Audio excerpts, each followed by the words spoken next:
চলতি জুন মাসের প্রথম 15 দিনে করোনা ভাইরাসে আক্রান্ত 4 জনের মৃত্যু হয়েছে।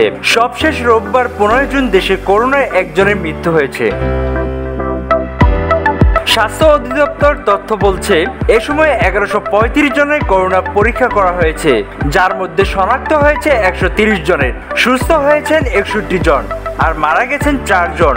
এর মধ্যে গত 5 জুন 1 জন, 13 জুন 2 জন ও সর্বশেষ 15 জুন করোনায় 1 জনের মৃত্যু হয়েছে। রোববার 15 জুন স্বাস্থ্য অধিদপ্তর থেকে পাঠানো করোনা বিষয়ক নিয়মিত সংবাদ বিজ্ঞপ্তিতে বলা হয়েছে, 291 জনের নমুনা পরীক্ষায় 26 জনের দেহে করোনা শনাক্ত হয়েছে। দেশে এ পর্যন্ত মোট আক্রান্ত রোগীর সংখ্যা দাঁড়িয়েছে 20,51,833 জন।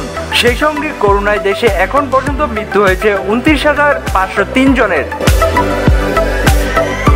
সংবাদ বিজ্ঞপ্তিতে বলা হয়, 24 ঘন্টায় করোনা থেকে সুস্থ হয়েছেন 4 জন। এর ফলে 20,19,410 জন দাঁড়িয়েছে। এদিকে মহামারীর শুরু থেকে এখন পর্যন্ত মোট শনাক্তের হার 13.5%, আর গত 24 ঘন্টা শনাক্তের হার 8.93%। প্রসঙ্গত 2020 সালে 8 মার্চ দেশের প্রথম 3 জনের দেহে করোনা ভাইরাস শনাক্ত হয়।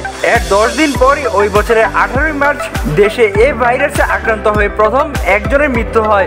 2021 সালে 5 ও 10 আগস্ট 2 দিন করোনায় সর্বাধিক 264 জন করে মারা যান।